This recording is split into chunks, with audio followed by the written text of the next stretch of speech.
നമസ്കാരം. അഭിനന്ദൻ വർത്തമാൻ, നമ്മുടെ സൈനികൻ നാളെ തിരിച്ചെത്തും എന്നതാണ് ഇന്നത്തെ സന്തോഷ വാർത്ത. പ്രധാനപ്പെട്ട മറ്റ് വിവരങ്ങളുമുണ്ട്. ഇന്ന് സേന സംയുക്തമായി നടത്തിയ വാർത്താ സമ്മേളനം, അല്പം മുമ്പ് നടത്തിയ വാർത്താ സമ്മേളനം അതിലേറ്റവും പ്രധാനപ്പെട്ടത്. പാകിസ്ഥാൻ ഇങ്ങോട്ട് നടത്തിയ ആക്രമണത്തിന്റെ തെളിവുകളും സേന മാധ്യമങ്ങൾക്ക് മുന്നിൽ വെച്ചു. പാകിസ്ഥാന്റെ ഭാഗത്ത് നിന്ന് പ്രകോപനമുണ്ടായാൽ എന്ത് നടപടിക്കും സർവ്വസജ്ജമാണ് എന്നാണ് ഇന്ന് നമ്മുടെ സേനാ തലവന്മാർ സംയുക്ത വാർത്താ സമ്മേളനത്തിൽ പറഞ്ഞത്. പാകിസ്ഥാൻ നമ്മുടെ മിലിറ്ററി സംവിധാനങ്ങളെ ലക്ഷ്യമിട്ടു, അത് പരാജയപ്പെടുത്താൻ നമുക്ക് സാധിച്ചുവെന്നും അവർ വ്യക്തമാക്കി. ആവശ്യം വന്നാൽ തുടർ നടപടി എന്ന കാര്യം ശക്തമായും കൃത്യമായും തന്നെ അവർ വ്യക്തമാക്കിയെങ്കിലും അനാവശ്യമായ പ്രകോപനം ആ വാക്കുകളിൽ ഉണ്ടായിട്ടില്ല എന്ന കാര്യവും ശ്രദ്ധിക്കപ്പെടേണ്ടതാണ്. പാകിസ്ഥാന്റെ ഭാഗത്തു നിന്ന് വന്നത് പാകിസ്ഥാന്റെ ഭാഗത്തു നിന്ന് ഇങ്ങോട്ട് വന്നത് അതും സാഹചര്യത്തിന്റെ ഗൗരവം പരിഗണിച്ചുള്ള നീക്കങ്ങൾ തന്നെ. അഭിനന്ദൻ വർത്തമാനെ തിരിച്ചുവിടാനുള്ള തീരുമാനം, യുദ്ധം ആഗ്രഹിക്കുന്നില്ല എന്നും ചർച്ചകൾക്ക് തയ്യാറാണ് എന്നുമുള്ള നിലപാടുകൾ പാകിസ്ഥാന്റെ ഭാഗത്ത് നിന്ന് വന്നു. എന്താണ് നടക്കുന്നത്, എങ്ങനെ കാണണം കാര്യങ്ങൾ എങ്ങോട്ട് പോകുന്നു, ഈ കാര്യങ്ങളാണ് ചർച്ച. സ്വാഗതം. നമ്മോടൊപ്പം ഈ ചർച്ചയിൽ പങ്കെടുക്കാനായി ശ്രീ ബ്രിഗേഡിയർ സുരേഷ് നായർ, അദ്ദേഹം തിരുവനന്തപുരത്ത് നിന്ന് നമ്മോടൊപ്പം ചേരും. അദ്ദേഹം ഇപ്പോൾ തത്സമയ നമ്മുടെ സ്റ്റുഡിയോയിൽ, അദ്ദേഹത്തിൻ്റെ വസതിയിൽ നമ്മുടെ ക്യാമറ എത്തിയിട്ടുണ്ട്. CPM നേതാവ് MP ശ്രീ MB രാജേഷ് പാലക്കാട് നിന്നും, ശ്രീ രാധാകൃഷ്ണ മേനോൻ BJP നേതാവ് കോട്ടയത്ത് നിന്നും ഈ ചർച്ചയിൽ ചേരുന്നുണ്ട്. ഡോക്ടർ അനിൽകുമാർ, നയതന്ത്ര വിദഗ്ധൻ, അല്പസമയത്തിനകം ഈ ചർച്ചയിൽ നമ്മോടൊപ്പം ചേരും. MB രാജേഷ് MP പാലക്കാട്ട്, ശ്രീ രാധാകൃഷ്ണ മേനോൻ കോട്ടയം സ്റ്റുഡിയോയിൽ, ബ്രിഗേഡിയർ സുരേഷ് നായർ തിരുവനന്തപുരത്ത്, ഡോക്ടർ അനിൽകുമാർ എനിക്കൊപ്പം സ്റ്റുഡിയോ ഫ്ലോറിൽ ഈ ചർച്ചയിൽ പങ്കെടുക്കുന്നു. ആദ്യം ബ്രിഗേഡിയർ സുരേഷ് നായർ, സേനയുടെ സംയുക്ത വാർത്താ സമ്മേളനം അല്പം മുമ്പാണ് നടന്നത്. അതിനെ എങ്ങനെ മനസ്സിലാക്കണം? പാകിസ്ഥാന്റെ ഭാഗത്തു നിന്നാണ് അതിക്രമം ഉണ്ടായത് എന്നതടക്കം നമ്മുടെ വാദങ്ങളെല്ലാം തന്നെയും തെളിവുകളോടെ ഇക്കാര്യങ്ങൾ ശ്രദ്ധിക്കുന്ന രാജ്യാന്തര സമൂഹത്തിന് മുന്നിൽ സ്ഥാപിക്കാൻ നമുക്ക് സാധിച്ചോ? ആദ്യമായിട്ട് എനിക്ക് പറയാനുള്ളത് വിംഗ് കമാൻഡർ അഭിമന്യു വർത്തമാൻ്റെ തിരിച്ചുവരവിനെ പറ്റിയാണ്. അത് മുഴുവൻ ദേശവും എല്ലാവർക്കും സന്തോഷകരമായ വാർത്തയാണ്. അതിനെക്കുറിച്ച് കൂടുതൽ ചർച്ച ചെയ്യാൻ നമുക്ക് ഈ ചർച്ചയുടെ ബാക്കി ഭാഗത്തിൽ നമുക്ക് തീർച്ചയായിട്ടും ചെയ്യാൻ കഴിയും. അതിനെപ്പറ്റി പറയാനും എനിക്കുണ്ട്. അതിൻ്റെ സ്റ്റാറ്റസ്, അത് അവർ തിരിച്ചു തന്നതിന് എന്താണ് സ്റ്റാറ്റസ്, എങ്ങനെയാണത് കൺസിഡർ ചെയ്യേണ്ടത്, അതിനെപ്പറ്റി നമുക്ക് വർത്തമാനം പറയേണ്ട ആവശ്യമുണ്ട്. പക്ഷെ അതിനു മുമ്പ് ഈ ടെററിസമും അതിൻ്റെ പുൽവാമ അറ്റാക്കും അത് കഴിഞ്ഞുള്ള കാര്യങ്ങളും അത് കറക്റ്റ് പെർസ്പെക്റ്റീവ് ഇടാൻ ഞാൻ ആഗ്രഹിക്കുന്നുണ്ട്.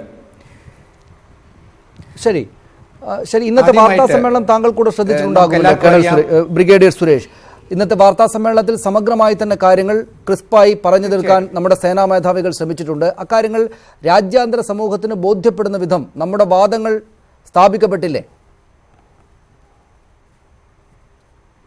തീർച്ചയായിട്ടും നമ്മുടെ മൂന്ന് സർവീസസിൻ്റെ മെമ്പേഴ്സും, എയർഫോഴ്സ്, ആർമി, നേവി, 3 പേരും വളരെ കറക്റ്റായിട്ട് ക്രിസ്പായിട്ട് സിറ്റുവേഷൻ എക്സ്പ്ലെയിൻ ചെയ്യാൻ കഴിഞ്ഞു, എവിഡൻസ് കാണിക്കാൻ കഴിഞ്ഞു. അധികം പൊളിറ്റിക്കൽ ആയിട്ട് അവർ ഇൻ്റർഫിയർ ചെയ്യില്ല. കറക്റ്റ്ലി അവരുടെ കാര്യമല്ല.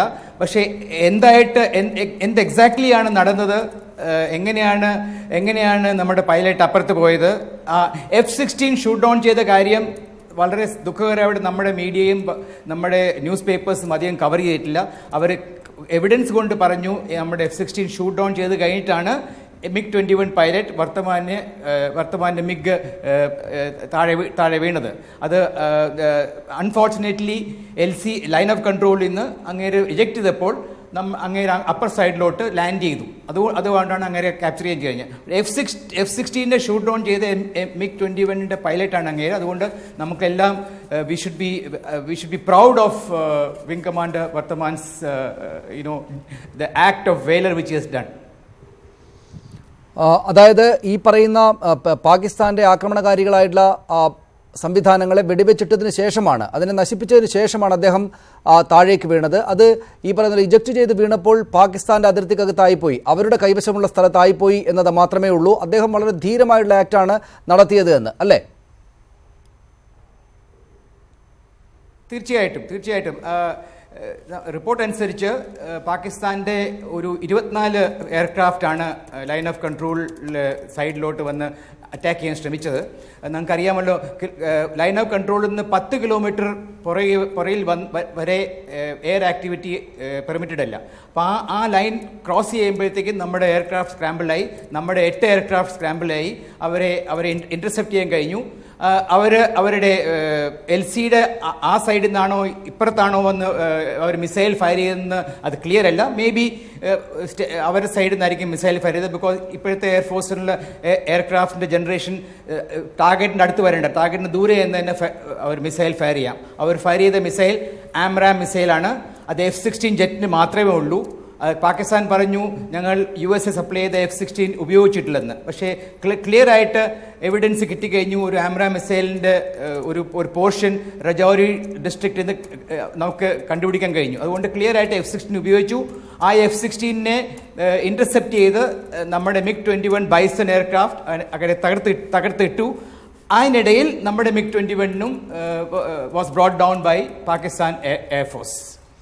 അതാണ് ബ്രിഗേഡിയർ സുരേഷ് നായർ. ഇവിടെ ഇതിനു മുമ്പ് നമുക്ക് ഈ അഭിനന്ദൻ വർത്തമാൻ്റെ സന്തോഷകരമായ നാളത്തെ വരവിന് കാര്യത്തിലേക്ക് വന്നാൽ, ഇതിനു മുമ്പ് സമാനമായുള്ള സാഹചര്യത്തിൽ കാർഗിൽ യുദ്ധാനന്തരം ഈ നജികേതയെ അവർ ക്യാപ്ചർ ചെയ്ത് വെച്ചിരുന്നപ്പോൾ 7 ദിവസത്തിനും ശേഷമാണ്, 7 ദിവസം കഴിഞ്ഞ് 8ാം ദിവസവും മറ്റാണ് അദ്ദേഹത്തെ വിടാൻ തയ്യാറായത്. ഇതിപ്പോൾ വളരെ പെട്ടെന്ന് തന്നെ അഭിനന്ദൻ വർത്തമാൻ ഇങ്ങോട്ട് വരുന്ന ഒരു സാഹചര്യം ഉണ്ടായിട്ടുണ്ട്. അത് ഒരു സമാധാന ശ്രമത്തിൻ്റെ ഭാഗമായുള്ളൊരു ഗസ്റ്റർ എന്ന നിലക്കാണ് അത് ചെയ്യുന്നത് എന്ന് ഇമ്രാൻഖാൻ അദ്ദേഹത്തിൻ്റെ ഇടത്ത് പറഞ്ഞുവെങ്കിലും അതിന് ഏത് നിലക്കാണ് കാണേണ്ടത്? എന്തുകൊണ്ടാണ്, ഏത് സാഹചര്യങ്ങൾ പരിഗണിച്ചായിരിക്കണം അഭിനന്ദൻ വർത്തമാൻ്റെ മോചനത്തിലേക്ക് അവർ വന്നത്?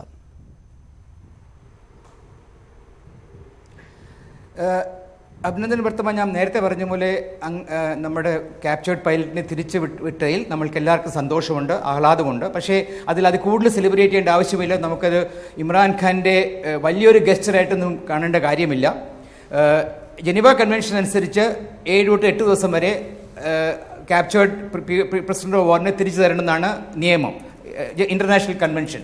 അത് പ്രകാരമാണ് അവർ റിട്ടേൺ ചെയ്യുന്നത്. പക്ഷേ അതിന് മുമ്പായിട്ട് ചെയ്യുന്നു. എന്തുകൊണ്ടാണ് ചെയ്തത്? നമ്മുടെ intense pressure from Indian side, diplomatic pressure. നമുക്കെല്ലാം അറിയാം, ഇന്നലെ ആക്ടിംഗ് ഹൈക്കമ്മീഷനെ വിളിച്ചിട്ട് ഡിമാർഷെ കൊടുത്തു.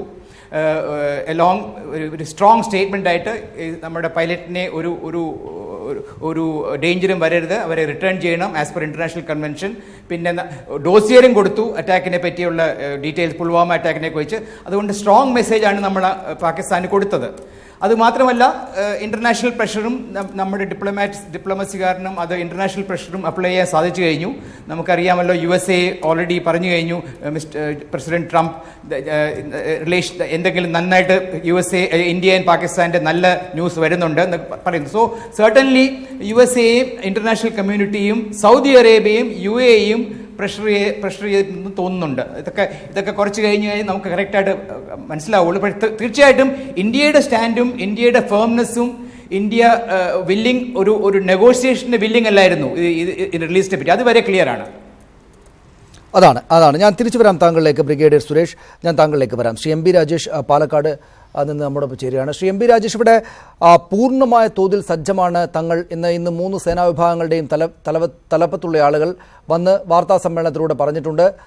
പാകിസ്ഥാൻ ഇങ്ങോട്ട് കയറി ആക്രമണം നടത്തിയതിൻ്റെ തെളിവുകൾ രാജ്യാന്തര സമൂഹത്തിന്, നമുക്ക് വേണ്ടി മാത്രമല്ല രാജ്യാന്തര സമൂഹത്തിനാകെ തന്നെയും മുന്നിലേക്ക് ആ തെളിവുകളും അവർ വെച്ചിട്ടുണ്ട്. പക്ഷേ ഇപ്പോഴത്തെ ഏറ്റവും സന്തോഷകരമായ കാര്യം അഭിനന്ദൻ വർത്തമാൻ നാളെ തിരിച്ചെത്തും എന്നതാണ്.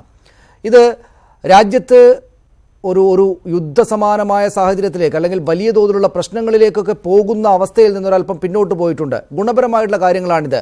ഇങ്ങോട്ട് പ്രകോപനമുണ്ടായാൽ അതിശക്തമായിട്ട് തിരിച്ചടിക്കും എന്ന ശക്തി പ്രകടനം നമ്മൾ നടത്തുമ്പോൾ തന്നെയും പ്രകോപനം അങ്ങോട്ടുണ്ടാക്കുകയില്ല എന്ന തരത്തിലുള്ളൊരു നിലയിലേക്ക് നമ്മൾ പോവുകയാണോ? ഗുണപരമായ കാര്യങ്ങളാണോ സംഭവിക്കുന്നത്?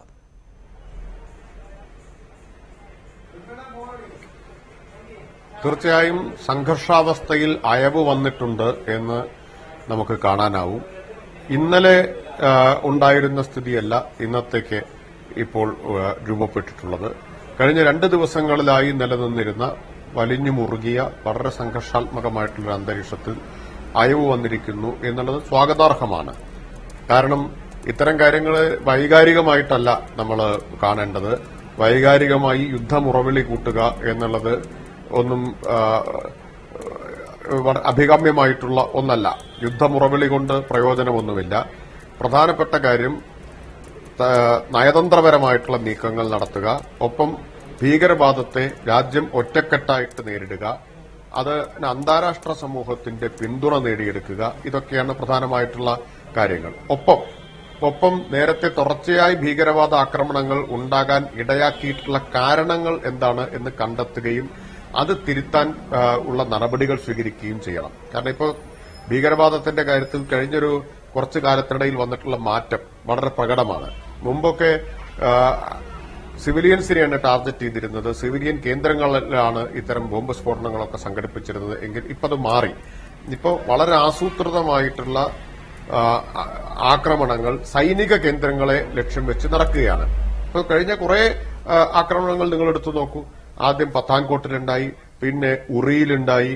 രണ്ടും ഇന്ത്യയെ ഞെട്ടിച്ച സൈനിക കേന്ദ്രങ്ങൾക്ക് നേരെയുള്ള ആക്രമണമാണ്. സൈനിക കേന്ദ്രങ്ങൾ ടാർഗറ്റാക്കി മാറ്റിയിരിക്കുന്നു അവർ.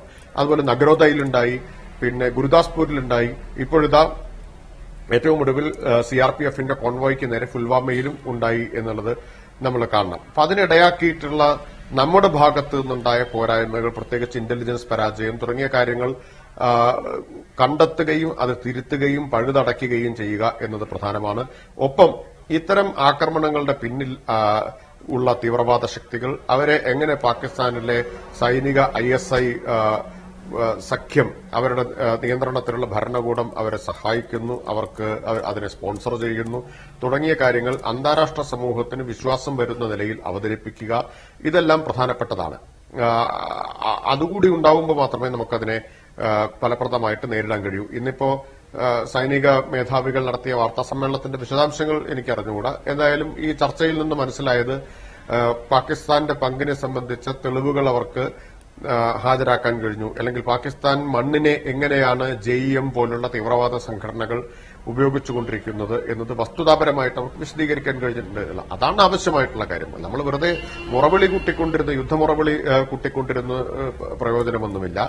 അന്താരാഷ്ട്ര സമൂഹത്തിന്റെ മുമ്പിൽ കുറ്റവാളി ആരാണ് എന്ന് നമുക്ക് തുറന്നു കാണിക്കാനും അത് സ്ഥാപിച്ചെടുക്കാനും അതുവഴി അവരെ ഒറ്റപ്പെടുത്താനും കഴിയുക, ഒപ്പം നയതന്ത്ര നീക്കങ്ങളും നടത്തുക എന്നുള്ളതാണ് പ്രധാനപ്പെട്ട കാര്യം. കാരണം യുദ്ധം കൊണ്ട് പ്രശ്നങ്ങൾ പരിഹരിക്കാൻ കഴിയില്ല എന്ന് ഇന്നിപ്പോ ഏറെക്കുറെ മിക്കവാറും മാധ്യമങ്ങളെല്ലാം മുഖപ്രസംഗം തന്നെ എഴുതി അക്കാര്യം ചൂണ്ടിക്കാണിക്കുന്നുണ്ട്. അതും ഒരു ഗുണകരമായിട്ടുള്ള മാറ്റമാണ്. ഈ കോറസിന്റെ ഭാഗമായിട്ട് മാധ്യമങ്ങളും ഒരു ഘട്ടത്തിൽ ചേർന്നിരുന്നു എന്ന് നമ്മൾ കാണണം. ഇപ്പോ യുദ്ധം നമ്മുടെ രാജ്യത്തെ ജനങ്ങളെയും ബാധിക്കുന്ന പ്രശ്നമാണ്. അത് അതിർത്തിയിലെ ആളുകളെ മാത്രമല്ല എല്ലാവരെയും ബാധിക്കും. പ്രത്യേകിച്ച് അതിർത്തിയിൽ താമസിക്കുന്നവരുടെ ജീവന്റെ കാര്യത്തിൽ പ്രത്യേകമായിട്ടുള്ള കരുതൽ വേണ്ടിവരും. ഇപ്പോൾ തന്നെ അവരെ കുറെ ബങ്കറുകളിലേക്കും മറ്റുമൊക്കെ മാറ്റുന്നതായിട്ട് നമ്മൾ കാണുന്നുണ്ട്. അപ്പൊ അതുകൊണ്ട് നയതന്ത്രപരമായിട്ടുള്ള ഒപ്പം രാജ്യത്തെ മുഴുവൻ ഒരുമിപ്പിച്ച് നിർത്താൻ കഴിയുന്ന നീക്കങ്ങൾ ഉണ്ടാവുക. പിന്നെ തെളിവുകൾ ഇപ്പോൾ നമ്മൾ ചൂണ്ടിക്കാണിച്ചതുപോലുള്ള ഇന്ന് സേനാ മേധാവികൾ ലോകത്തിന്റെ മുമ്പിൽ വെച്ചതുപോലുള്ള തെളിവുകൾ അത് ഉയർത്തിക്കാണിക്കുക. അങ്ങനെ തീവ്രവാദ സംഘടനകളെയും അതിനെ സ്പോൺസർ ചെയ്യുന്ന പാകിസ്ഥാനെയും ലോകത്തിന്റെ മുമ്പിൽ തുറന്നു കാണിക്കുക. അതാണ് ഞാൻ തിരിച്ചു വരാം ശ്രീ MP രാജേഷ് താങ്കളിലേക്ക്. ശ്രീ രാധാകൃഷ്ണൻ, ഇവിടെ അത്തരത്തിലുള്ളൊരു വിജയം, അത്തരത്തിലുള്ളൊരു ധാർമ്മികമായ വിജയം യഥാർത്ഥത്തിൽ നമ്മൾ നേടിക്കഴിഞ്ഞു എന്ന് തന്നെ വിലയിരുത്തേണ്ടതല്ലേ? തെളിവെവിടെ എന്നതാണ് ഇമ്രാൻഖാൻ ആദ്യ ദിവസം മുതൽ ചോദിക്കുന്നത്. അത് മറ്റു കാര്യങ്ങളെക്കുറിച്ചാണെങ്കിൽ തന്നെയും ഇന്ന് ഇങ്ങോട്ട് അതിർത്തി ലംഘനം നടത്തി വന്നു എന്നതിനുള്ള തെളിവ് സേനയ്ക്ക് ലോകത്തിനു മുമ്പാകെ തന്നെ വെക്കാൻ സാധിച്ചിട്ടുണ്ട്. അതേസമയം തന്നെയും അവർ പിന്നോട്ട് പോവുക, അതിനുമേൽ ഒരു പക്ഷേ മറ്റു തരത്തിലുള്ള അന്താരാഷ്ട്ര സമ്മർദ്ദങ്ങളൊക്കെ ഉണ്ടായേക്കാം. പക്ഷേ അപ്പോൾ തന്നെയും ഒട്ടും വൈകാതെ നമ്മുടെ സൈനികനെ ഇങ്ങോട്ടേക്ക് എത്തിക്കാം എന്ന പീസ് ഗസ്റ്റർ എന്ന നിലക്ക് തന്നെ അവർ അങ്ങനെയൊരു കാര്യം കൂടെ മുന്നോട്ട് വെക്കുകയും ചെയ്തിരിക്കുന്നു. സ്വാഭാവികമായിട്ട് നമ്മളൊരു ധാർമ്മികമായിട്ടുള്ള വിജയം ആ തരത്തിൽ നേടിക്കഴിഞ്ഞു. വലിയ യുദ്ധത്തിലേക്കൊന്നും പോകാതെ തന്നെയും ഒരു യുദ്ധമുണ്ടാവുക എന്നതൊക്കെ വലിയ ബുദ്ധിമുട്ട് പിടിച്ച കാര്യമാണ്, വലിയ പ്രശ്നങ്ങളായിരിക്കും, എല്ലാവർക്കും ബുദ്ധിമുട്ടുണ്ടാകുന്നതാണ് എന്ന സാഹചര്യം വെച്ച് പരിശോധിക്കുകയാണെങ്കിൽ നമ്മൾ പോസിറ്റീവായിട്ട് മുന്നേറിയിരിക്കുകയാണ് എന്ന തോന്നൽ തന്നെയല്ലേ താങ്കൾക്കുമുള്ളത്?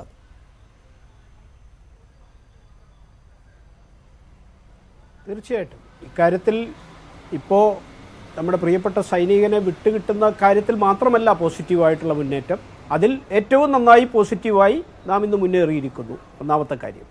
എന്നാൽ അതിനു മുമ്പ് തന്നെ ഇവിടെ പ്രിയപ്പെട്ട രാജേഷ് കഴിഞ്ഞ ഒട്ടേറെ കാലമായി ഉണ്ടായ പട്ടാള ക്യാമ്പുകൾക്ക് നേരെ, പട്ടാളത്തിന് നേരെ, നമ്മുടെ അർദ്ധസൈനികർക്ക് നേരെ ഒക്കെ ഉണ്ടായ അക്രമങ്ങളുടെ ലിസ്റ്റ് ചൂണ്ടിക്കാണിക്കുക.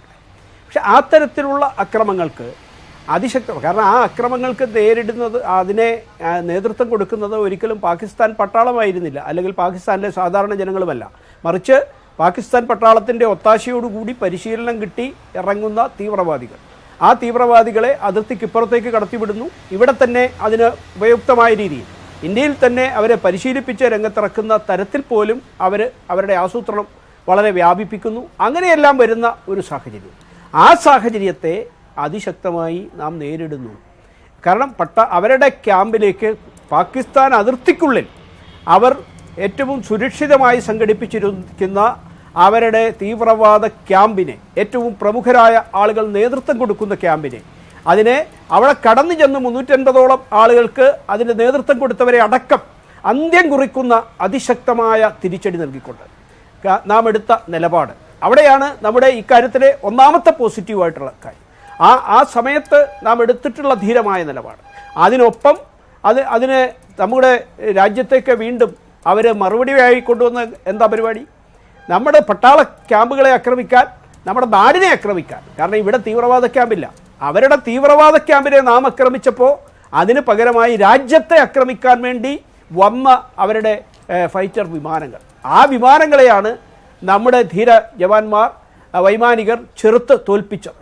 അങ്ങനെ അവരെ തിരിച്ചടിക്കുമ്പോൾ ഉണ്ടായ അപകടത്തിൽ അത് വിജയകരമായ ആ തിരിച്ചടി പൂർത്തിയായതിനു ശേഷം നമ്മുടെ ഒരു വൈമാനികൻ അവരുടെ പ്രദേശത്ത് പെട്ടുപോവുകയാണ് ചെയ്തത്.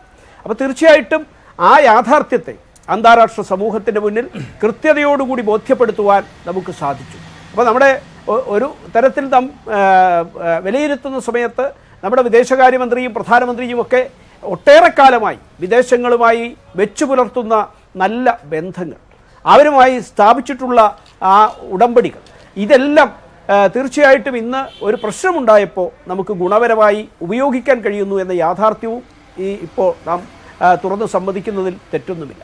അപ്പോൾ ആ നിലയ്ക്ക് ഇതിനെ അഭിമാനകരമായി ഇങ്ങനെയൊരു പ്രശ്നമുണ്ടായപ്പോൾ അതിനെ നേരിടാനും നമ്മളുടെ അവിടെ അകപ്പെട്ടു പോയ വൈമാനികനെ വിട്ടുതരാതെ, കാരണം ഇന്നലെ ഇമ്രാൻഖാൻ നമ്മളോട് ചർച്ചയ്ക്ക് തയ്യാറാണ്, അല്ലെങ്കിൽ യുദ്ധം ആവശ്യമില്ല എന്നുള്ള സമാധാനത്തിൻ്റെ സന്ദേശമൊക്കെ ഉയർത്തുമ്പോൾ നമ്മുടെ ഒരാളെ അവരുടെ കസ്റ്റഡിയിൽ വെച്ചുകൊണ്ടുള്ള ചർച്ചയില്ല എന്ന ധീരമായ സമീപനം, ആ സമീപനത്തിനുള്ള അംഗീകാരം കൂടിയാണ് തീർച്ചയായിട്ടും ഇന്ന് അന്താരാഷ്ട്ര സമൂഹത്തിന്റെ പിന്തുണയോടുകൂടി നേട്ടങ്ങൾ നമ്മൾ ഉണ്ടാക്കിയിട്ടുണ്ട്. വലിയ പോസിറ്റീവായി മുന്നേറുകയാണ്, അക്കാര്യത്തിൽ സംശയമില്ല. പ്രത്യേകിച്ചും നമ്മൾ നാളെ അഭിനന്ദൻ ഇങ്ങോട്ട് വരും എന്ന കാര്യത്തിന്റെ സന്തോഷത്തിലിരിക്കുമ്പോൾ തന്നെയും വളരെ പോസിറ്റീവായുള്ള ഒരു സാഹചര്യമാണ് ഇക്കാര്യത്തിലുള്ളത്. യുദ്ധത്തിന്റെ വലിയൊരു സംഘർഷാവസ്ഥ ഉണ്ടാകുമോ ഇല്ലയോ എന്ന സംഘർഷാവസ്ഥ ഉണ്ടാക്കുന്ന ഭയം ആ അതിർത്തി പ്രദേശത്ത് നിന്നുമൊക്കെ ഒരല്പം മാറിപ്പോകുന്ന സാഹചര്യം കൂടെ നമുക്ക് മുന്നിലുണ്ട്. പക്ഷേ അപ്പോൾ ചോദിക്കേണ്ടുന്ന ചോദ്യങ്ങൾ ചിലത് ഉണ്ടല്ലോ. ഇന്ന് ആ വാർത്താ സമ്മേളനത്തിൽ, സംയുക്ത വാർത്താ സമ്മേളനത്തിൽ സേനാ മേധാവികളോട് പത്രക്കാരിൽ ചിലർ ചോദിക്കുന്നുണ്ടായിരുന്നു, അത് ഈ 350ഓളം തീവ്രവാദികളെ നിർവീര്യമാക്കാൻ നമുക്ക് സാധിച്ചു എന്നൊക്കെ പറയുമ്പോൾ അതിൻ്റെ എണ്ണം എങ്ങനെയാണ്, കൃത്യമായിട്ടുണ്ടോ, അത് സംബന്ധിച്ച് എണ്ണം മുന്നോട്ട് വെക്കാനാകുമോ എന്ന ചോദ്യം അവരുടെ ഭാഗത്തുനിന്നുണ്ടായി. ആ ചോദ്യങ്ങൾ കൂടെ പരിശോധിക്കുകയാണെങ്കിൽ നമ്മൾ ഇത്തരത്തിലൊരു ആക്ഷനിലേക്ക് പോകുമ്പോൾ അത് കൃത്യമായിട്ടും ബുദ്ധിമുട്ടുകൾ ഇല്ലാതെ, പ്രശ്നങ്ങളില്ലാതെ വിജയിക്കാവുന്ന തരത്തിൽ നടത്താൻ നമുക്ക് സാധിച്ചുവോ എന്ന ചോദ്യം ഈ ഘട്ടത്തിൽ മുന്നോട്ട് വെച്ചാൽ മറുപടി എന്താകും നമ്മുടെ രാജ്യത്തിൻ്റേത്? പ്രത്യേകിച്ചും നമ്മുടെ ഒരു സൈനികനെ ആ ഭാഗത്തേക്ക് നഷ്ടപ്പെട്ടു എന്നൊരു സാഹചര്യം അവിടെ ഉണ്ടായിരിക്കെ, ഭാഗ്യവശാൽ നമുക്ക് അദ്ദേഹത്തെ നാളെ തന്നെ തിരിച്ചു കിട്ടുകയാണ്, പക്ഷേ എങ്കിലും അങ്ങനെയൊരു സാഹചര്യം അവിടെ ഉണ്ടായിരിക്കെ നമ്മുടെ പഴുതുകൾ അടച്ചുള്ള നീക്കങ്ങൾ തന്നെ ആയിരുന്നു ആ തരത്തിൽ പോസിറ്റീവും വിജയവുമാണ് എന്ന അവകാശവാദം പൂർണ്ണമായിട്ട് ശരിയായിരിക്കുമോ?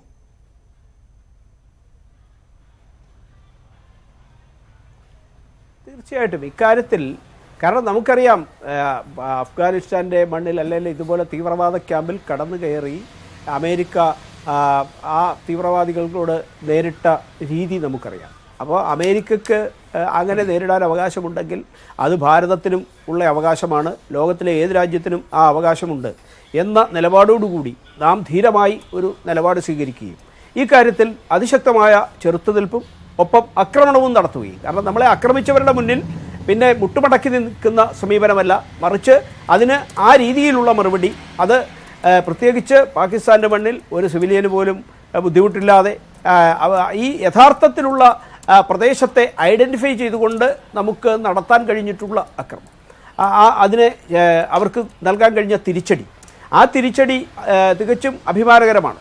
പിന്നെ അതിനെ സംബന്ധിച്ച് അതിൻ്റെ വിശദാംശങ്ങൾ കൂടുതൽ പിന്നീട് പുറത്തു വരുമായിരിക്കാം.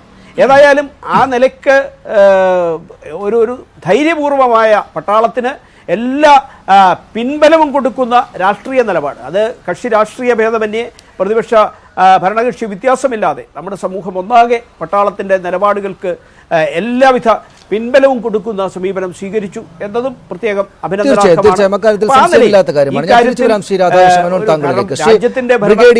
ഞാൻ തിരിച്ചു വരാം. ശ്രീ രാധാകൃഷ്ണൻ, ബ്രിഗേഡിയർ സുരേഷ് നായർ, ഇവിടെ സ്ട്രാറ്റജിക് ആയിട്ടുള്ള പൂർണ്ണ വിജയമാണോ അല്ലെങ്കിൽ പാളിച്ചകൾ നമ്മുടെ ഇടയിൽ വന്നോ എന്ന ചോദ്യത്തിന് എന്തെങ്കിലും പ്രസക്തിയുണ്ടോ? ഇവിടെ ഈ ഘട്ടത്തിൽ നമുക്കൊരു സൈനികനെ ആ ഭാഗത്തേക്ക് നഷ്ടപ്പെട്ടു. ഈ യഥാർത്ഥത്തിൽ ഈ പറയുന്ന തീവ്രവാദ കേന്ദ്രങ്ങളിലാണോ ആക്രമണം നടത്തിയത് എന്ന സംശയങ്ങൾ അവിടെ ഇവിടെ നിന്ന് വരുന്ന സാഹചര്യങ്ങളുണ്ട്.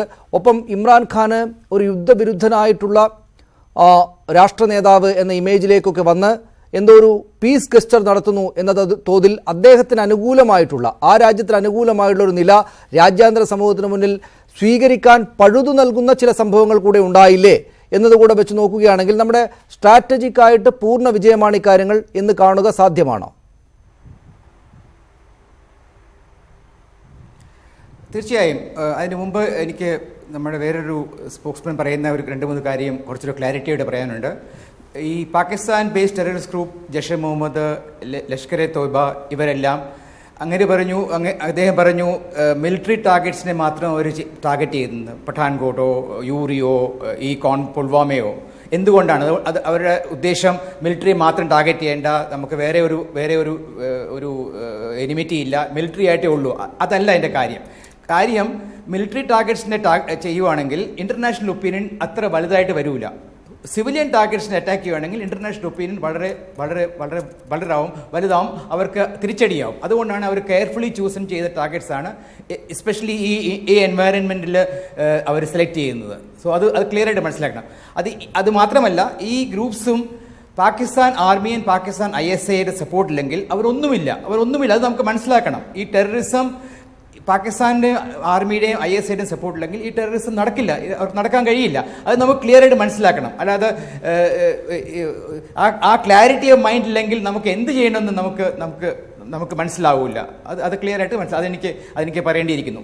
നമ്പർ 2, നമ്മൾ ചോദിക്കുന്നു ഈ എയർഫോഴ്സിൻ്റെ സ്ട്രൈക്ക് കാരണം എന്ത് ഡിസ്ട്രോയ് ചെയ്തു, അതിൻ്റെ എവിഡൻസ് കാണിക്കാൻ.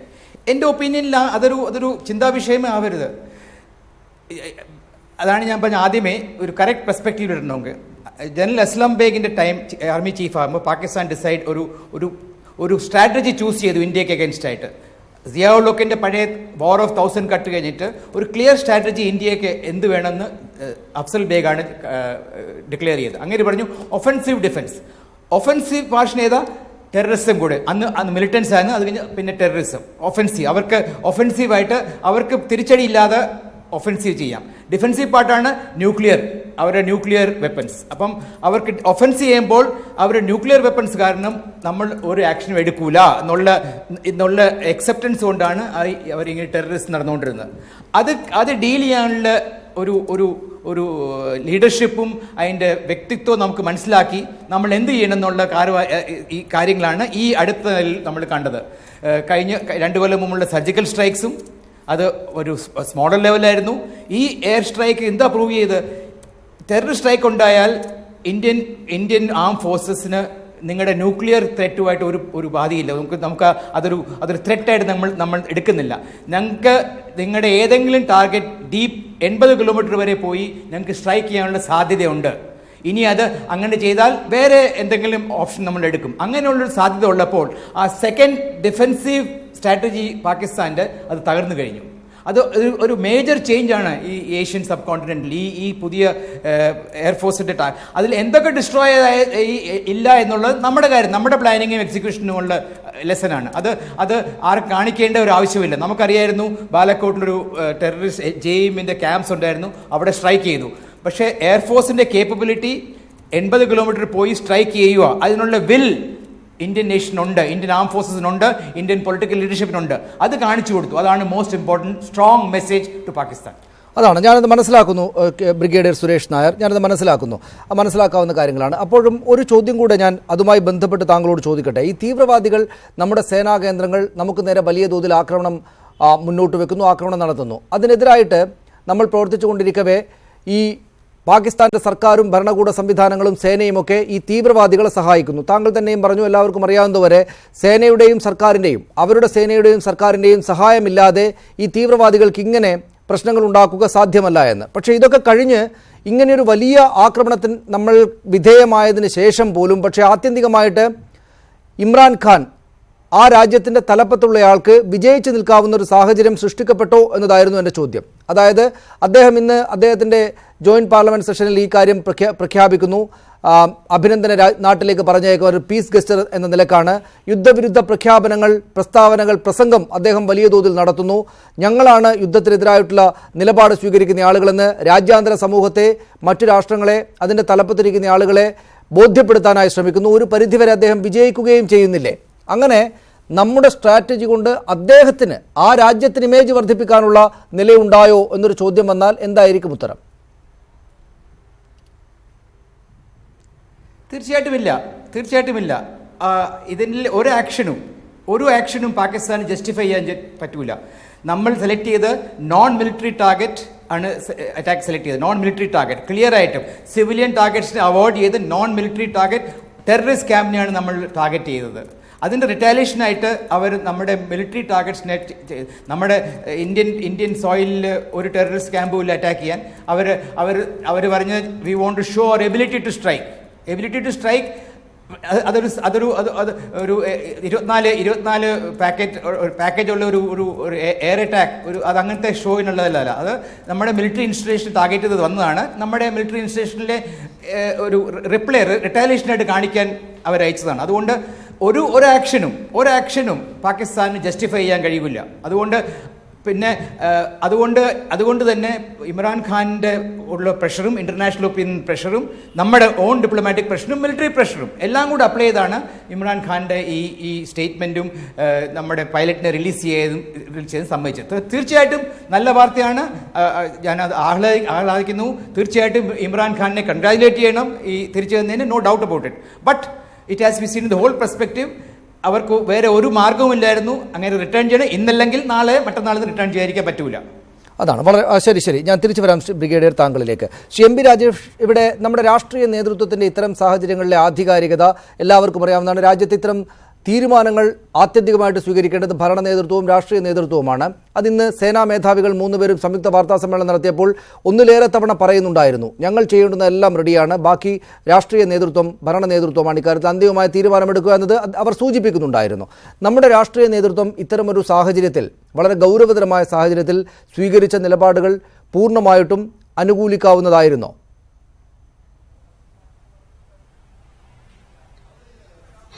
ചോദ്യത്തിലേക്ക് വരുന്നതിന് മുമ്പ് നേരത്തെ ബ്രിഗേഡിയർ സുരേഷ് നായർക്ക് ഞാൻ പറഞ്ഞതിൽ എന്തോ കൺഫ്യൂഷൻ ഉണ്ടായതായിട്ട് തോന്നുന്നു.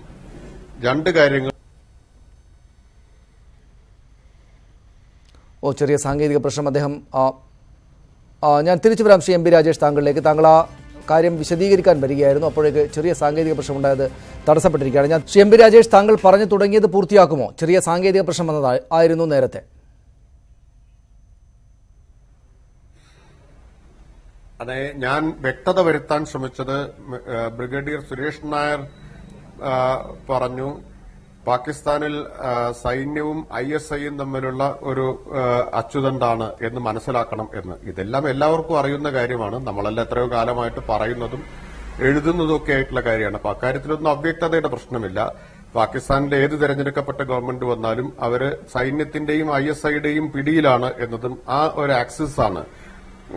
ISI മിലിറ്ററി ആക്സസ് ആണ് കാര്യങ്ങൾ നിയന്ത്രിക്കുന്നത് എന്നതും. അപ്പൊ ഞാനതിൽ ഒരു അവ്യക്തതയും പറഞ്ഞിട്ടില്ല. അപ്പൊ അദ്ദേഹത്തിനാണ് അവ്യക്തത, ആശയക്കുഴപ്പമുണ്ടായത്. അദ്ദേഹത്തിന് ഇപ്പോൾ വ്യക്തമായി കാണുമെന്ന് ഞാൻ വിചാരിക്കുന്നു. രണ്ടാമത്തെ കാര്യം, മിലിറ്ററി ടാർഗറ്റ്സ് ഇവര് തീവ്രവാദികൾ, ഭീകരർ ആക്രമിക്കുന്നതിനെ കുറിച്ച് പറഞ്ഞു. അതെന്തുകൊണ്ടാണെന്നുള്ള കാര്യത്തിലൊന്നും എനിക്ക് അഭിപ്രായ വ്യത്യാസമില്ല. സിവിലിയൻ ടാർഗറ്റ്സ് ആവുമ്പോൾ അന്താരാഷ്ട്ര അഭിപ്രായം എതിരായി തീരും. ഞാൻ ഉന്നയിച്ച പ്രശ്നം അതല്ല. തുടർച്ചയായി നമ്മുടെ മിലിറ്ററി ടാർഗറ്റ്സ് ആക്രമിക്കുന്നു എന്നുള്ളത് ഒരു നിസ്സാര കാര്യമല്ലല്ലോ. നമുക്കങ്ങനെ നിസ്സാരമായിട്ട് വിശദീകരിക്കാൻ പറ്റുന്നതല്ലല്ലോ. അത് ഗൗരവമുള്ളൊരു പ്രശ്നമല്ലേ? അത് നമ്മുടെ ഒരു ഇന്റേണൽ സെക്യൂരിറ്റിക്ക് നേരെയുള്ള ഒരു വലിയ ചാലഞ്ചായിട്ട് നമ്മൾ കാണണ്ടേ? ഒരു തവണ മനസ്സിലാക്കാം, ഒരു തവണ ആക്രമിക്കുന്നത് മനസ്സിലാക്കാം. ഇവിടെ ഒരു തവണയല്ല, പത്താൻകോട്ടിലുണ്ടായി, അതുപോലെ ഉറിയിലുണ്ടായി, നഗ്രോത്തയിലുണ്ടായി, ഇപ്പോ ഗുർദാസ്പൂരിൽ നേരത്തെ ഉണ്ടായി, അതുപോലെ ഇപ്പോൾ ഏറ്റവും ഒടുവിൽ ഈ കോൺവോയ്ക്ക് നേരെ ഞെട്ടിപ്പിക്കുന്ന ആക്രമണമാണ് ഉണ്ടായത്. കൃത്യമായിട്ട് 350 കിലോ സ്ഫോടക വസ്തു നിറച്ച വാഹനം ഇടിച്ചു കയറ്റി എന്നുള്ളത് വളരെ ഞെട്ടിപ്പിക്കേണ്ട ആണ്, ഗൗരവതരമാണ് ശ്രീ എം പി രാജേഷ്. പക്ഷേ അപ്പോഴും ബ്രിഗേഡിയർ നേരത്തെ പറഞ്ഞത് ഇതുമായി ബന്ധപ്പെട്ടുള്ള അദ്ദേഹത്തിന്റെ ഒരു വിശദീകരണം അദ്ദേഹം പറഞ്ഞത് ഇത് രാജ്യാന്തര പൗരന്മാർക്ക് നേരെയുള്ള ആക്രമണമാണെങ്കിൽ രാജ്യാന്തര മേഖലയിൽ നിന്നൊക്കെ വലിയ തോതിലുള്ള വിമർശനം വരും. സൈനികർക്ക് നേരെയാകുമ്പോൾ അത് അത്രക്കുണ്ടാകില്ല എന്നതാണ്, ആകണം അവരെ അതിന് പ്രേരിപ്പിക്കുന്നതെന്നാണ് ഞാൻ പറഞ്ഞ സനീഷ്. പ്രശ്നം അവർക്ക് എവിടെയെങ്കിലും ആക്രമിക്കണം എന്നാണ് ഉണ്ടാവുക. പക്ഷെ നമ്മുടെ ഭാഗത്തു നിന്ന് അങ്ങനെ അത് ആവർത്തിക്കാൻ ഇടയാവുന്ന വീഴ്ചകൾ ഉണ്ടാവുന്നത് നമ്മൾ ഗൗരവമായി കാണണ്ടേ? അതാണ് എന്റെ ചോദ്യം. അല്ല, അവർക്ക് സിവിലിയൻ ടാർഗറ്റ്സിനെ ആക്രമിച്ചാൽ അന്താരാഷ്ട്ര അഭിപ്രായം എതിരാവും. അതുകൊണ്ട് ആണ് അവരിത് തെരഞ്ഞെടുക്കുന്നത്. എന്നാൽ പിന്നെ അവരിവിടെ ആക്രമിച്ചോട്ടെ എന്ന നിലപാട് നമുക്ക് എടുക്കാൻ പറ്റില്ലല്ലോ. അതാണ് ഞാൻ പറഞ്ഞത്. ഇപ്പോ ഒരു സംഭവം ഉണ്ടായിക്കഴിഞ്ഞാൽ പിന്നീട് അത് ആവർത്തിക്കാതിരിക്കാനുള്ള ജാഗ്രത നമുക്ക് സ്വീകരിക്കാൻ കഴിയണ്ടേ എന്ന ചോദ്യമാണ്. അത് ആവർത്തിച്ച് നമ്മുടെ മിലിറ്ററി ടാർഗറ്റ്സ് ആക്രമിക്കപ്പെടുന്നതിലുള്ള കൺസേൺ ആണ് ഞാൻ ചൂണ്ടിക്കാണിച്ചത്. എത്ര സൈനികർക്ക് ജീവൻ നഷ്ടപ്പെടുത്തേണ്ടി വന്നു ആവർത്തിച്ച് ഇത്തരം ആക്രമണങ്ങളിൽ? എത്ര സൈനികർക്ക് നമുക്കത് അഫോർഡ് ചെയ്യാൻ പറ്റുന്നതാണോ? ഇത്രയും സൈനികരുടെ, ചെറുപ്പക്കാരുടെ ആയിട്ടുള്ള സൈനികരുടെ ജീവൻ ഇങ്ങനെ തുടർച്ചയായിട്ട് നഷ്ടപ്പെടുന്നത് നമുക്ക് അഫോർഡ് ചെയ്യാവുന്ന ഒന്നാണോ? നമുക്കത് വളരെ ലാഘവത്തിൽ അവരവിടെ ആക്രമിക്കാൻ പറ്റാത്തതുകൊണ്ട് ഇവിടെ ആക്രമിക്കുന്നു എന്ന നിലയിൽ നമുക്ക് ലാഘവത്തിലെടുക്കാവുന്നതാണോ എന്നാണ് ഞാൻ ഉന്നയിച്ച കാര്യം. അപ്പോ ഇനി സനീഷിന്റെ ചോദ്യത്തിലേക്ക് വന്നാൽ, സനീഷിന്റെ ചോദ്യം രാഷ്ട്രീയ നേതൃത്വം എടുത്ത തീരുമാനങ്ങളെല്ലാം ശരിയായിരുന്നോ എന്നുള്ളതാണ്. ഇപ്പോ എനിക്ക് അതിനെക്കുറിച്ച് പറയാൻ കഴിയുന്ന കാര്യം, ഒന്ന്, ഇവിടെ ഈ കാര്യങ്ങൾ നടന്ന സന്ദർഭത്തിൽ തന്നെ സ്ട്രൈക്ക് ഉണ്ടായ സമയത്ത്, സ്ട്രൈക്ക് ഗവൺമെന്റ് തന്നെ വിശദീകരിച്ചത് നോട്ട് മിലിറ്ററി നാച്ചർ എന്നാണ്. അതൊരു എന്താ പറയുന്നത്, ആന്റി ടെറർ സ്ട്രൈക്ക് എന്നാണ് അതിനെ വിശേഷിപ്പിച്ചത്. ഭീകരവിരുദ്ധ നടപടി മാത്രമാണ് എന്നാണ് വിശേഷിപ്പിച്ചത്. അത് ബ്രീഫ് ചെയ്തു, സർവകക്ഷി യോഗം വിളിച്ചിരുന്നു, ബ്രീഫ് ചെയ്തു. ഇന്ത്യൻ വ്യോമസേനയുടെ ആന്റി ടെറർ സ്ട്രൈക്കിന് എല്ലാ രാഷ്ട്രീയ പാർട്ടികളും പിന്തുണ കൊടുത്തു. പൂർണ്ണമായിട്ടും ഭീകരതയ്ക്കെതിരായിട്ട് രാജ്യം ഒറ്റക്കെട്ടായിട്ട് നിൽക്കണം എന്ന നിലപാട് രാഷ്ട്രീയ പാർട്ടികൾ ഒന്നടങ്കം സ്വീകരിക്കുകയുണ്ടായി. അപ്പോൾ ബാക്കി കാര്യങ്ങളിൽ ഇപ്പോ നമ്മൾ ചർച്ച ചെയ്യേണ്ട എടുത്ത തീരുമാനങ്ങളെല്ലാം ശരിയായിരുന്നു. തുടങ്ങിയ കാര്യങ്ങളിൽ ഇപ്പോൾ ഒരു പരിശോധനയുടെ സമയമാണ് എന്ന് ഞാൻ വിചാരിക്കുന്നില്ല. കുറെ കാര്യങ്ങൾ കാലം ഉത്തരം നൽകേണ്ടതും തെളിയിക്കേണ്ടതൊക്കെയാണ്. പക്ഷെ ഒരു കാര്യം ഇക്കാര്യത്തിൽ കൂട്ടിച്ചേർത്ത് പറയേണ്ടതുണ്ട്. ഇത്തരം ഒരു കാര്യത്തെ രാജ്യം ഒറ്റക്കെട്ടായിട്ട് നേരിടാൻ സഹായകരമായ നിലയിലായിരിക്കണം പ്രശ്നങ്ങളെ നമ്മൾ സമീപിക്കേണ്ടതും കൈകാര്യം ചെയ്യേണ്ടതും. അതിന് പകരം ഇത് സൈന്യത്തിന്റെ പ്രവർത്തനങ്ങളെ രാഷ്ട്രീയ പ്രചരണത്തിന് ഉപയോഗിക്കുന്ന സ്ഥിതി വന്നുകൂടാ. അത് നിർഭാഗ്യകരമാണ്. ഇന്ന് ചില മുൻ സൈനിക മേധാവികൾ തന്നെ ഇക്കാര്യം പറഞ്ഞതായിട്ട് കാണുന്നു. സൈന്യത്തെ മുൻനിർത്തി ഒരു രാഷ്ട്രീയ പ്രചരണം നടക്കാൻ പാടില്ല എന്നുള്ളത് വളരെ പ്രധാനമാണ്. കാരണം ഈ സന്ദർഭത്തിൽ സൈന്യത്തിന്റെ നേട്ടം ഏതെങ്കിലും ഒരു പാർട്ടിയുടെ മാത്രം നേട്ടമല്ല. ഈ സന്ദർഭത്തിൽ രാജ്യത്തിന്റെ മുഴുവൻ നേട്ടമാണ്. സൈന്യം രാജ്യത്തിന് അവകാശപ്പെട്ടതാണ്, ഏതെങ്കിലും ഒരു പാർട്ടിക്ക് മാത്രം അവകാശപ്പെട്ടതല്ല. പിന്നെ ഒരു കാര്യം ഞാനിത് പറയാൻ കാരണം, ഇന്നിപ്പോ ഞാനിപ്പോ ഒരു വിവാദമൊന്നും ഉണ്ടാക്കാൻ ആഗ്രഹിക്കുന്നില്ല. ഒരു മുതിർന്ന നേതാവ്, ഒരു മുൻ മുഖ്യമന്ത്രി പത്രസമ്മേളനം നടത്തി പറഞ്ഞു, ഈ ആക്രമണം നടത്തിയതുകൊണ്ട് ഇന്ന നേട്ടം തെരഞ്ഞെടുപ്പിലുണ്ടാവും എന്ന്. അപ്പോ അതെല്ലാം വളരെ അപക്വമാണ്, ഇമ്മച്ചുറായിട്ടുള്ള, വളരെ അപകടകരമായിട്ടുള്ള ഒരു സമീപനമാണ് എന്ന് നമ്മൾ കാണണം.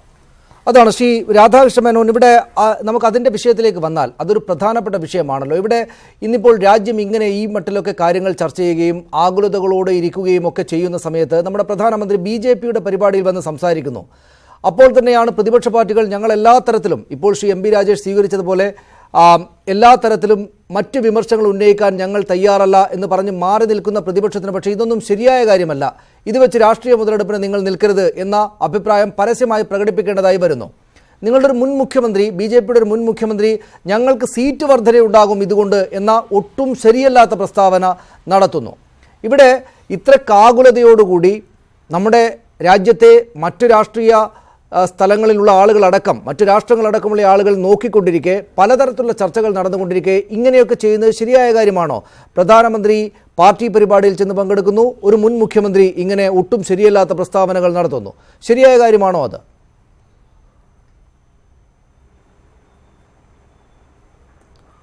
അല്ല, മുൻ മുഖ്യമന്ത്രിയെ സംബന്ധിച്ച് അദ്ദേഹം സംസാരമധ്യേ അദ്ദേഹത്തിൻ്റെ ഒരു അഭിപ്രായം എന്നുള്ള നിലയിൽ പറഞ്ഞു. അപ്പോൾ ഓരോരുത്തരും അഭിപ്രായങ്ങൾ ഇതിനോടിടയ്ക്ക് പലതും പറഞ്ഞിട്ടുണ്ട്. നമുക്കറിയാമല്ലോ, ഇന്നിപ്പോൾ പ്രതിപക്ഷ കക്ഷികൾ ഈ ഇന്നലെയൊക്കെ ഈ വിഷയങ്ങളുണ്ടായ സമയത്ത് വ്യത്യസ്തങ്ങളായ പല അഭിപ്രായങ്ങളും പറഞ്ഞിട്ടുണ്ട്. അപ്പം ഞാൻ തന്നെ അതിൻ്റെ എല്ലാം വിശദാംശങ്ങളിലേക്ക് ഓരോ പാർട്ടിയും അതിനെ ഏത് രീതിയിൽ കണ്ടു, അല്ലെങ്കിൽ വിമർശിച്ചില്ലയോ, ഇതൊന്നും നമ്മൾ ഇപ്പോൾ ഒരു പൊതു ചർച്ചയ്ക്ക് വിധേയമാക്കാത്തതുകൊണ്ട് ഞാൻ അതിൻ്റെ വിശദാംശങ്ങളിലേക്ക് ഓരോ പ്രതിപക്ഷ നേതാവും പറഞ്ഞതിൻ്റെ വിശദാംശങ്ങളിൽ ഏതായാലും പ്രതിപക്ഷവും ഇതിനെ രാഷ്ട്രീയമായി ഉള്ള തലത്തിൽ കാണുന്നുണ്ട് എന്നുള്ളത് ഒരു വസ്തുതയാണ്. അവരും ആ നിലയിൽ പ്രതികരിച്ചിട്ടുണ്ട്. പിന്നെ പ്രധാനമന്ത്രിയെ സംബന്ധിച്ച് പ്രധാനമന്ത്രി ഇന്ന് പങ്കെടുത്ത BJP പരിപാടി എന്ന് പറയുന്നത് വളരെ മുൻകൂട്ടി നിശ്ചയിച്ച പ്രോഗ്രാമാണ്. മാത്രമല്ല, ഇതിപ്പോൾ 100% ആത്മവിശ്വാസമുള്ള ഭരണകൂടമാണ്, പ്രധാനമന്ത്രിയുമാണ്. രാജ്യത്ത് ഇന്ന് ഏതിനെയും നേരിടാൻ കെൽപ്പുള്ള സൈനിക സംവിധാനത്തിൽ വിശ്വാസമർപ്പിച്ചുകൊണ്ട് ആ സൈനിക സംവിധാനത്തിൽ ഇപ്പം നമുക്കറിയാം, പണ്ട് ബോംബെയിൽ ആക്രമണമുണ്ടായ സമയത്ത് അതിനുശേഷം നമ്മുടെ സൈനികർ തിരിച്ചടി കൊടുക്കാൻ വേണ്ടി അതിർത്തിയിൽ എത്ര കാലം കാത്തു നിന്നു, സൈനിക മേധാവികൾ എത്രമാത്രം ആഗ്രഹിച്ചു. അതിനൊരു അനുമതി ലഭിക്കുവാൻ ഉള്ള സാഹചര്യം അന്നത്തെ ഭരണകൂടത്തിൻ്റെ ഭാഗത്തുനിന്നും ഉണ്ടായില്ല. അതൊരു യാഥാർത്ഥ്യമാണ്.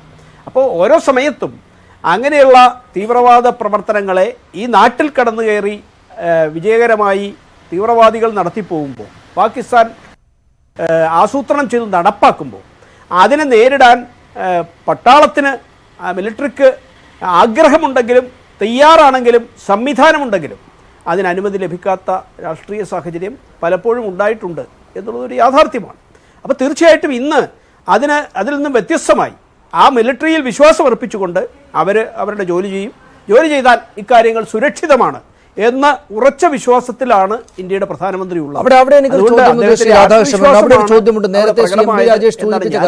അവിടെ ജോലി ചെയ്താൽ സുരക്ഷിതമാണ് എന്ന് പറയുമ്പോൾ, നമ്മൾ ഇങ്ങനെ മാറി നിന്ന് ഈ കാര്യങ്ങളെക്കുറിച്ച് ചർച്ച ചെയ്യുമ്പോൾ നമ്മളെല്ലാവരും ഈ രാജ്യത്തിനകത്ത് നിന്ന് രാജ്യത്തിന് വേണ്ടി തന്നെയാണ് സംസാരിക്കുന്നത്. ഒരു കാര്യത്തിലും ഈ പറയുന്ന അഭിപ്രായ വ്യത്യാസം ഏതെങ്കിലും തരത്തിലുള്ള രാഷ്ട്രീയ വിവിധ പക്ഷങ്ങളിൽ നിൽക്കുന്ന ആളുകൾക്കൊന്നുമില്ല. പക്ഷേ സുരക്ഷിതമാണ് എന്ന് പറയുമ്പോൾ, താങ്കളത് പറഞ്ഞു നിർത്തുമ്പോൾ അവിടെ ശ്രീ MP രാജേഷ് നേരത്തെ സൂചിപ്പിച്ച കാര്യങ്ങൾ കുറെ കൂടെ പ്രസക്തമായി മുന്നോട്ട് വരികയില്ലേ? നമ്മുടെ സൈനിക സംവിധാനങ്ങൾക്ക് നേരെയാണ് തുടർച്ചയായിട്ട് ആക്രമണങ്ങൾ നടക്കുന്നത്.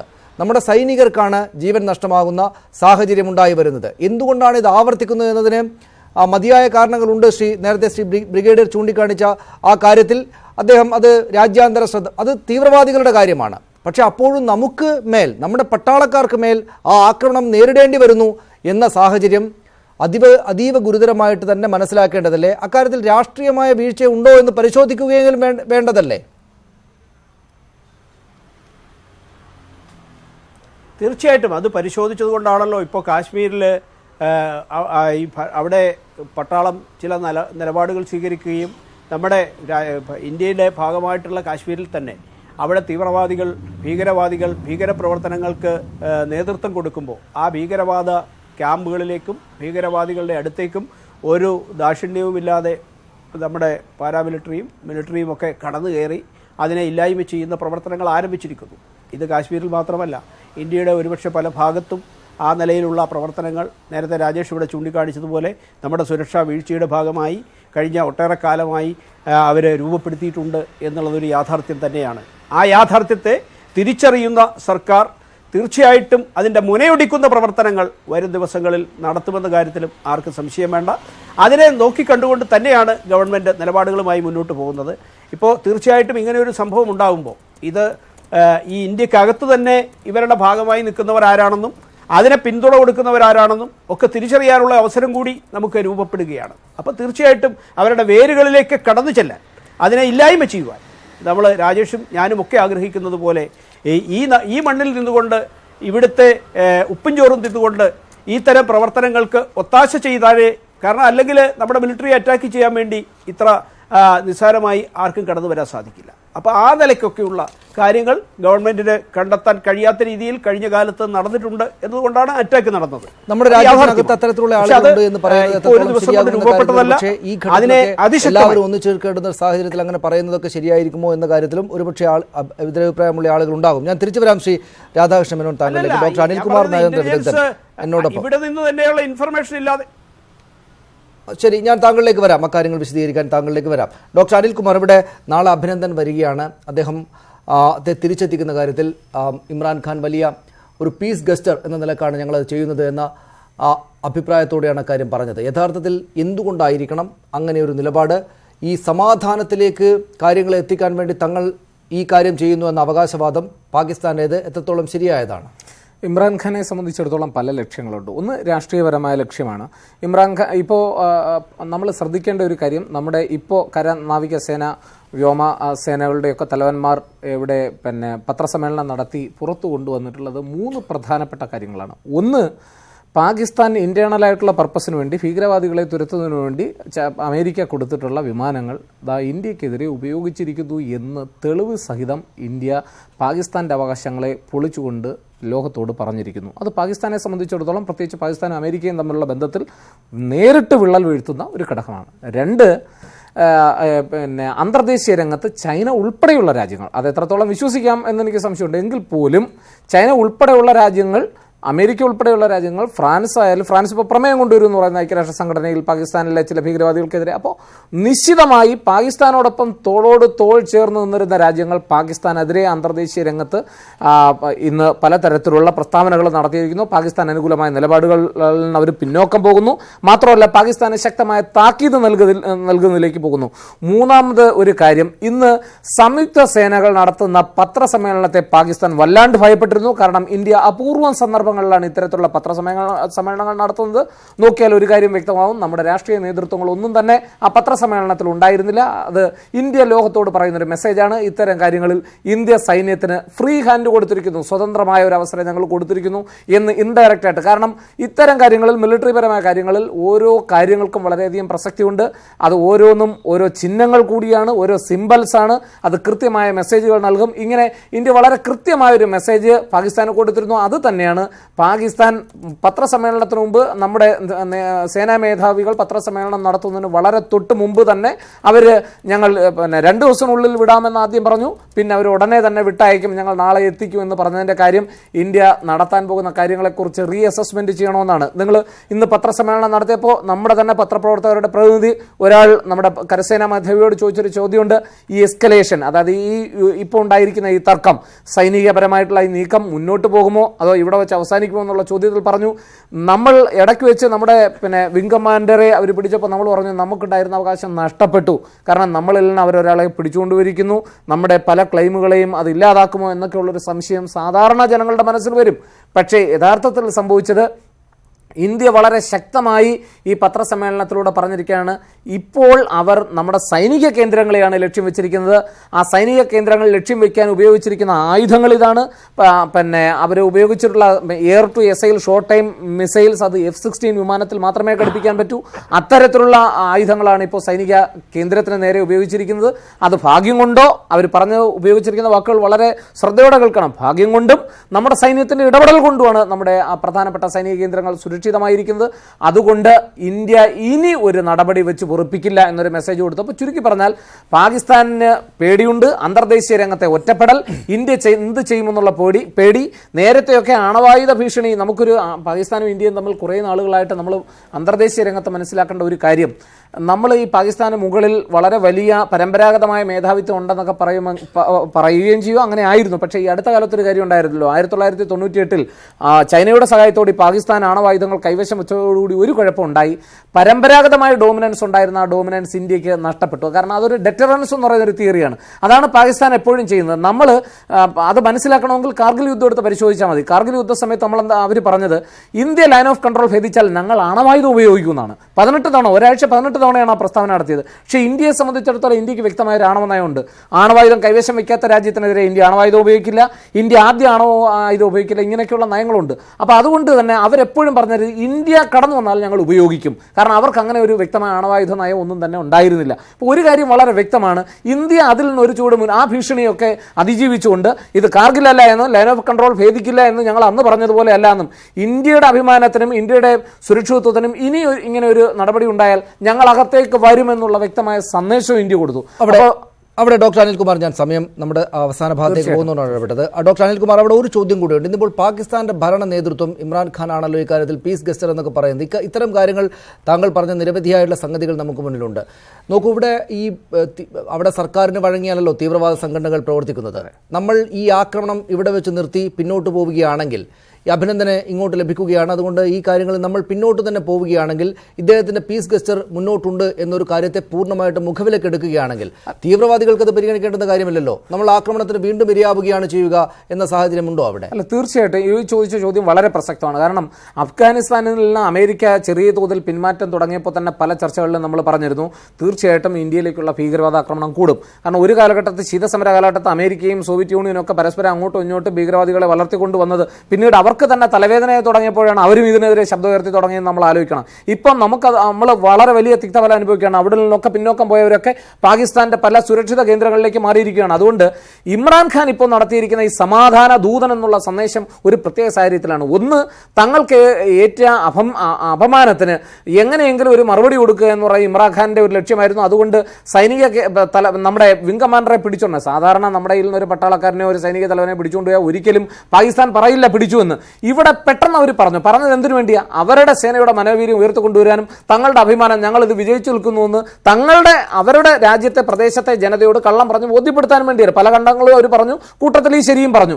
പക്ഷേ ഇന്ത്യ എന്താ പറഞ്ഞത്? ഇന്ത്യ അപ്പോഴും ഉറപ്പിച്ച് പറഞ്ഞില്ല. ഇന്ത്യ അവസാനം 3 മണിയായപ്പോഴാണ് പറഞ്ഞത് ഞങ്ങളുടെ സേനാ മേധാവിയാണ്, പിന്നെ നമ്മുടെ പൈലറ്റിനെയാണ് അവർ കൊണ്ടുപോയിരിക്കുന്നതെന്ന് നമ്മൾ വ്യക്തമായിട്ട് പറഞ്ഞത്. അവിടെ പാകിസ്ഥാൻ ഉദ്ദേശിച്ച ഒറ്റ കാര്യമാണ്, അന്തർദേശീയ രംഗത്ത് തങ്ങളുടെ ജനതയ്ക്കുള്ളിൽ തങ്ങളുടെ ഇമ്രാൻഖാന്റെ യശസ് ഉയർത്തുക എന്നാണ് ഇമ്രാൻഖാൻ ഉദ്ദേശിച്ചത്. പക്ഷേ അതൊരു വലിയ മണ്ടത്തരത്തിലേക്കാണ് അവസാനിച്ചത്. കാരണം അങ്ങനെ പറഞ്ഞു കഴിഞ്ഞാൽ ജനീവ കൺവെൻഷൻ പ്രകാരം അദ്ദേഹത്തെ എത്രയും പെട്ടെന്ന് മാന്യമായി സംരക്ഷിക്കും. ഇപ്പോൾ നമ്മൾ പറഞ്ഞിരുന്നൊരു കാര്യമുണ്ട്, ഇദ്ദേഹത്തിന്റെ ജീവനിൽ ഏറ്റവും കൂടുതൽ സംരക്ഷണം കൊടുക്കണം എന്നുള്ള പേടി ഇമ്രാൻഖാനാണ്. കാരണം എന്താ അറിയോ, ഇവിടെ ചോദിച്ചതുപോലെ അവിടുത്തെ സൈന്യവും മിലിറ്റന്റും രണ്ട് ഫോഴ്സസും മിക്സ്ഡ് ആയിട്ടാണ് കിടക്കുന്നത്. ഈ സൈന്യത്തിൽ തന്നെ തീവ്രവാദികളുണ്ട് പാകിസ്ഥാനെ സംബന്ധിച്ചിടത്തോളം. ഇവരെ കൊലപ്പെടുത്തിയാലും ഇപ്പോൾ ഉത്തരവാദിത്വം ഇമ്രാൻഖാൻ ആയിരിക്കുകയാണ്. അതുകൊണ്ട് ഇമ്രാൻഖാൻ പ്രാദേശികപരമായും രാഷ്ട്രീയപരമായും ഒക്കെ ഇത് കൊടുക്കുന്ന ഒരു നേതാവാണ്. ചർച്ച അവസാന ഭാഗത്തേക്ക് പോകാം. ശ്രീ എം പി രാജേഷ്, ഇവിടെ ഇമ്രാൻഖാൻ രാജ്യാന്തര തലത്തിൽ അങ്ങനെ ഒരു ഇമേജ് ഉണ്ടാക്കാൻ ശ്രമിക്കുന്നു. വളരെ കൃത്യമായിട്ടും അങ്ങേയറ്റം ശ്രദ്ധയോടുകൂടി വാക്കുകൾ സെലക്ട് ചെയ്ത് പ്രയോഗിക്കുകയും ചെയ്യുന്നു. ഇമ്രാൻഖാനെ ആ നിലക്ക് ഒരു പാകിസ്ഥാൻ ഇതുവരെ തുടരുന്ന നയങ്ങളിൽ നിന്ന് വ്യത്യസ്തമായിട്ട് കുറെ കൂടെ മെച്ചപ്പെട്ടൊരു നിലപാട് സ്വീകരിക്കുകയാണ് എന്ന തോന്നൽ നമ്മുടെ രാജ്യത്തെ ജനങ്ങൾക്കുണ്ടാകേണ്ടതുണ്ടോ?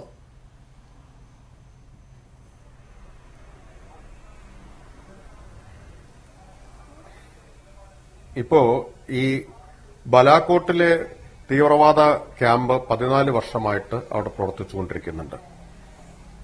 അതുപോലെ പാകിസ്ഥാന്റെ മണ്ണിൽ ഇത്തരത്തിലുള്ള തീവ്രവാദ ക്യാമ്പുകൾ LET, JEM പോലുള്ള ഭീകര സംഘടനകളുടെ പ്രവർത്തനം, പരിശീലനം ഇതെല്ലാം നടന്നുകൊണ്ടിരിക്കുകയാണ്.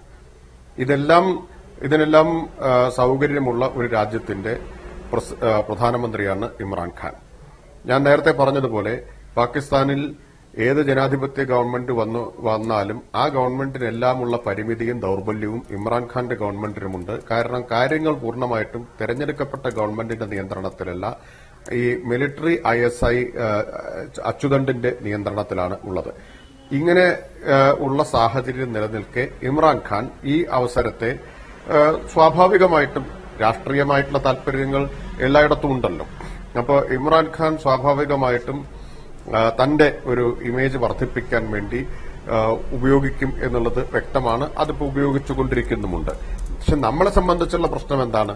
അത്തരത്തിൽ ഒരു മുഖം മിനുക്കലിന് ഇമ്രാൻഖാൻ അവസരം നൽകാത്ത തരത്തിലുള്ള നയതന്ത്രപരമായിട്ടുള്ള ഇടപെടലുകൾ, അതുപോലെ തന്നെ അഭിപ്രായ രൂപീകരണം, ഒരു പബ്ലിക് ഒപ്പീനിയൻ മൊബിലൈസ് ചെയ്യുന്നതിനുള്ള ഇടപെടലുകൾ നമ്മൾ വളരെ ജാഗ്രതയോടെ ശ്രദ്ധയോടെ നടത്തുക എന്നതാണ്.